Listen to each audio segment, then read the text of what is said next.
આ વિડીયો જુઓ. આ આંસુ માત્ર દુઃખના નથી, આજે 20 વર્ષના સંબંધના વિખરાઈ જવાની પીડા.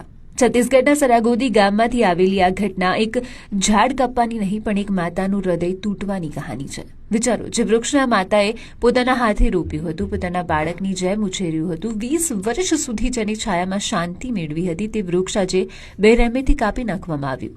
ઝાડ જમીન પર પડ્યું છે, પણ દર્દ આ માતાના દિલમાં થયું છે. તેઓ ધ્રુસકે ધ્રુસકે રડી રહ્યા છે અને તેમના આંસુ કહી રહ્યા છે કે તેમના માટે આ એકમાત્ર વૃક્ષ નહોતું, આ તેમનું જીવન હતું, તેમની યાદો હતી. અને એટલે સવાલ એ ઉભો થાય છે કે આ કેવી માનવતા છે? એક જમીન વેપારીના ઇશારે માત્ર થોડા પૈસાની લાલચમાં કોઈની 20 વર્ષની મહેનત, કોઈની લાગણી, કોઈના શ્વાસને આમ કાપી નાખવામાં આવ્યા.